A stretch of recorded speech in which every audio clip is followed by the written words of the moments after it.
बायगाव ग्रामस्थांच्या वतीने राजेंद्र उदागे यांचा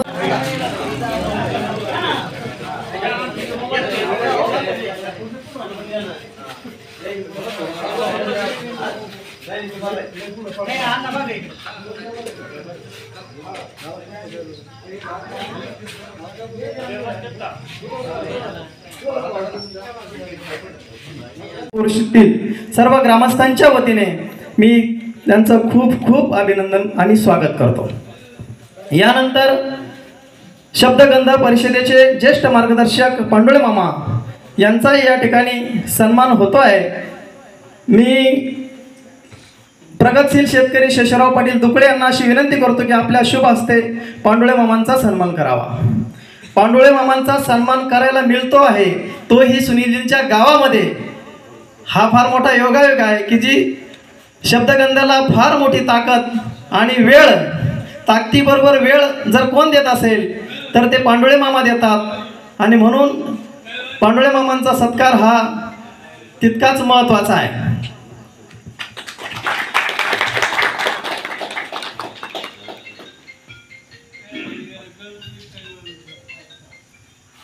त्याचबरोबर या ठिकाणी उपस्थित झालेले शब्दगंध परिवाराचे संस्थापक सचिव सुनीलजी गोसावी यांचाही सन्मान होतोय। यांचा सन्मान अण्णासाहेब दुकळे यांना अशी विनंती करतो की कृपया आपण त्यांचा सन्मान करावा।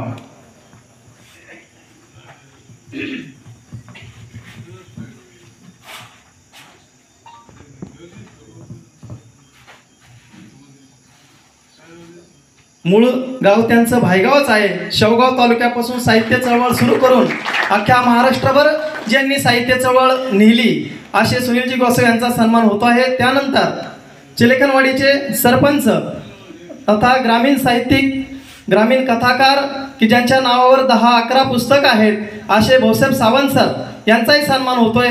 मी लक्ष्मणराव लांडे पाटील यांना अशी विनंती करतो की कृपया आपण आपल्या शुभ हस्ते त्यांचा सन्मान करावा।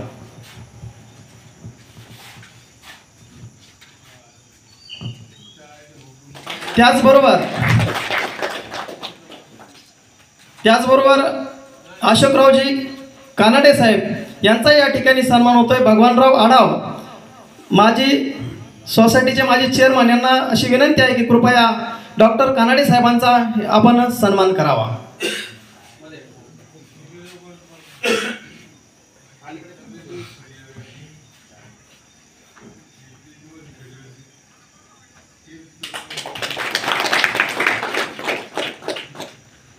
बख्तरपूरचे सरपंच आमचे मित्र राहुलजी बेडके पाटील यांचा सन्मान कल्याणरावजी आढाव पाटील यांना अशी विनंती करतो की आपल्या शुभ हस्ते त्यांचा सन्मान करावा।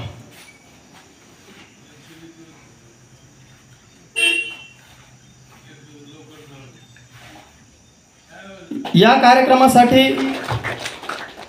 चित्रपट सृष्टीतील पत्रकार आमचे मार्गदर्शक भगवानरावजी राऊत साहेब यांचा या ठिकाणी सन्मान होतोय। मी गावचे उपसरपंच एकनाथ लांडे पाटील यांना अशी विनंती करतोय की आपण कळवलं मिठू मग ते रस्त्यावर संशय माझा आला तुम्हा तर नाही जाणार बाहेर। पाणी आणायला जाऊ का नको काय ते पत्रात लिवा। पाणी आणायला जाऊ का नको काय ते पत्रात लिवा। 100 रुपयाचा हिसाब मागता मीच काय एकटीने खाल्ले। अव 100 रुपयाचा हिसाब मागता मीच काय एकटीने खाल्ले। लाईटचे 20 दिले, पाण्याचे 30 दिले, 25 चे राशन आणले। दूधवाल्याचे देऊ का नको काय ते पत्रात लिवा। दूधवाल्याचे देऊ का नको काय ते पत्रात लिवा। पहिल्यांदा आला रिकाम्या हातानं फुकट झाली खेप। अहो पहिल्यांदा आला रिकाम्या हातानं फुकट झाली खेप। बेबी झाली मोठी तिला आवडते गाणे ऐकायला टेप। आम्ही सगळ्यांनी ऐकू का नको काय ते पत्रात लिवा। आम्ही सगळ्यांनी ऐकू का नको काय ते पत्रात लिवा। नारी मुक्तीच्या भरतात सभा मीटिंगला मी गेले अहो नारी मुक्तीच्या भरतात सभा मीटिंगला मी गेले तुमच्या बहिणीला मारतो नवरा सगळ्यांनी धमकाविले तिला सोडायला जाऊ का नको काय ते पत्रात लिवा तिला सोडायला जाऊ का नको काय ते पत्रात लिवा बाळाला तासी शाळेत घातला अभ्यास चांगला करते राष्ट्राचा उद्धार करणार हो जीजी। आणि 19 फेब्रुवारी 1630 ला म्हणजे फाल्गुन वद्य तृतीया उत्तरायण शिशिर ऋतू आणि वार शुक्रवार या दिवशी राजांचा जन्म शिवनेरी किल्ल्यावर झाला असला तरी 19 फेब्रुवारीच्या अगोदर 3 दिवस मासाहेब कुठे होत्या तर मासाहेब होत्या नगर जिल्ह्यामध्ये संगमनेर तालुका आणि संगमनेरच्या जवळ एक पेमगिरी नावाचा किल्ला आहे इथं होत्या म्हणजे अजून 2 दिवस मासाहेबाचा मुक्काम जर पेमगिरीच्या किल्ल्यावर झाला असता तर छत्रपती शिवरायाच्या जन्माची नोंद सुद्धा पुणे जिल्ह्याऐवजी नगर जिल्ह्यात जुन्नर ऐवजी संगमनेर तालुक्यात शिवनेरी ऐवजी पेमगिरीच्या किल्ल्यावर झाली असती पण त्यावेळेला तो किल्ला मासाहेबांच्या सुरक्षिततेच्या कारणास्तव सोडावा लागला आणि 19 फेब्रुवारी 1630 ला तारखेप्रमाणे आणि तिथीप्रमाणे म्हणाल तर फाल्गुन वद्य तृतीया उत्तरायण होतं शिशिर ऋतू होता आणि वार शुक्रवार होता या दिवशी राजांचा जन्म शिवनेरी किल्ल्यावरती झाला महाराष्ट्राला जाणता राजा मिळाला झाले बहु होतीलही बहु परी याची समहाच जगाच्या पाठीवर अनेक राजे आले आणि गेले त्यांनी समाजाला अडवलं नडवलं पिडवलं रडवलं छळवलं माय बहिणीवरती अत्याचार केला आणि गेले पण अत्याचार करणाऱ्याची नोंद इतिहासात ठेवत नाही याच्या